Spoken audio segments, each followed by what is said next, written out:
Welcome to Reflect on This. Hello, I am Johnny Henshaw.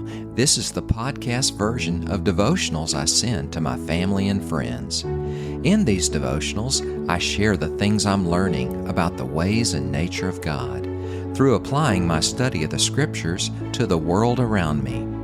And don't forget to keep listening at the conclusion of today's episode to hear about my recommended resources, such as podcasts that I find helpful and encouraging, books that inspired some of these episodes, and ministries that I want you to know about. So let's get started. Please join me today as we reflect on this.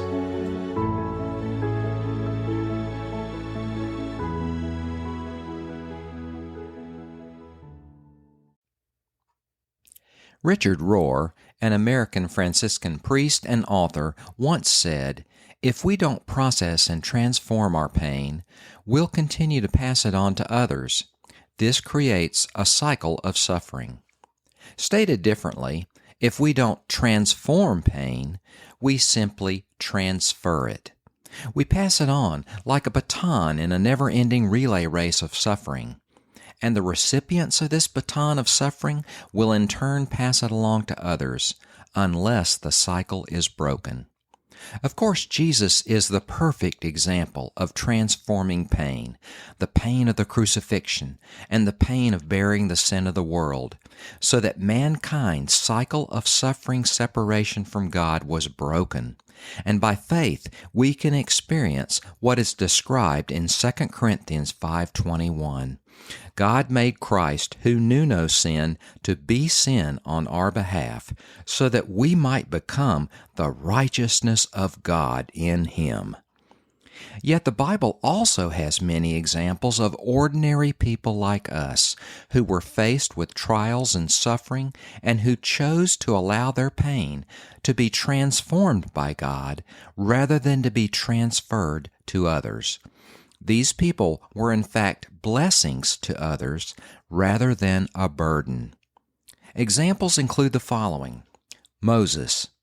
He had many external struggles with Pharaoh and his army, as well as internal struggles with doubting whether God could use a person like him that was slow of speech and tongue. He also at times doubted that God would indeed save his people. But he led God's people to the promised land by choosing to believe God. Ruth. As a widow and outsider in her community, she faced the challenges of potential poverty and social discrimination. But she chose to be faithful to God and to her mother-in-law Naomi, and to follow Naomi back to her homeland. More importantly, she chose to do so with a gracious and humble attitude, rather than a bitter attitude. The result?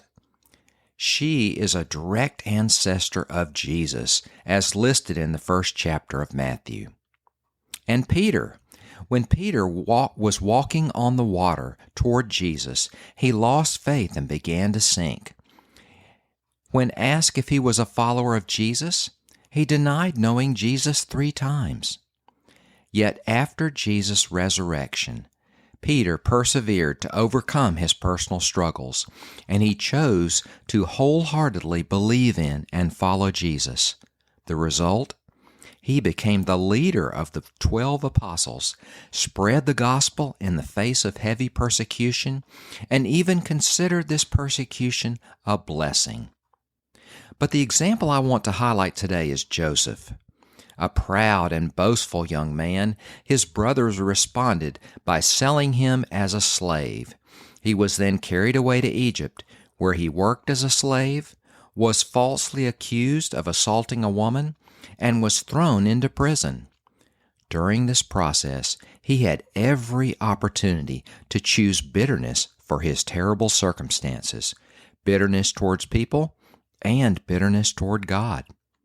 Yet, instead, he chose to allow God to transform his heart from proud and boastful to humble, others-focused, and forgiving. Joseph's transformed heart is reflected in these memorable words to his brothers from Genesis 50.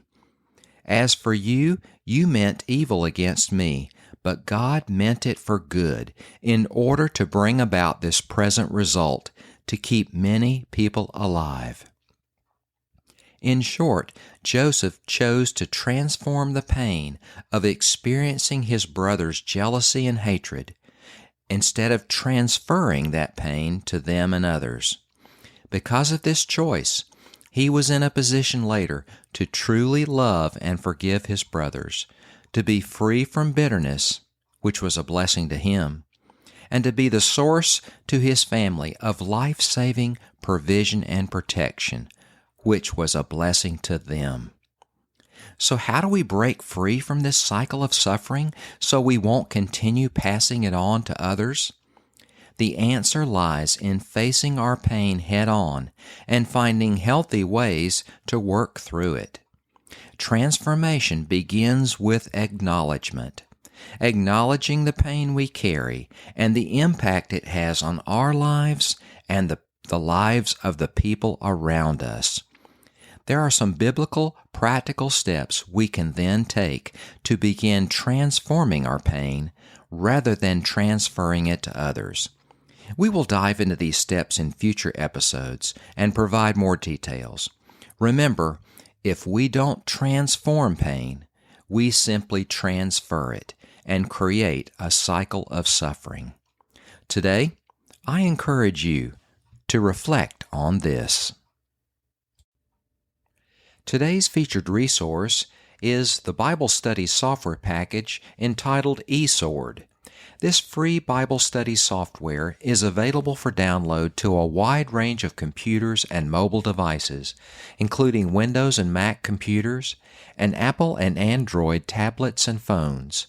The download includes several free public domain resources, including Bibles, dictionaries, commentaries, devotionals, and maps. You can then download from within the eSword program many more free public domain resources.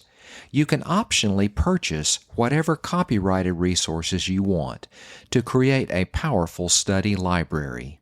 One of the greatest benefits of Bible study with this software is the multi-windowed display, so that you can simultaneously have windows open to a Bible translation, a dictionary, and a commentary. They are automatically linked, so that if you select a verse, then the corresponding entry in the selected dictionary and commentary are displayed. You can also easily compare Bible translations by viewing them in parallel windows. For the Bible translations that have embedded Strong's numbers, referencing the corresponding Hebrew or Greek word, you can hover over a Strong's number and a tooltip pops up with the Strong's definition for that word. To learn more and to get a free download of this amazing study tool, on your computer go to esword.net, that's e-sword.net. On your mobile device, go to your App Store and search for eSword, that's e-sword.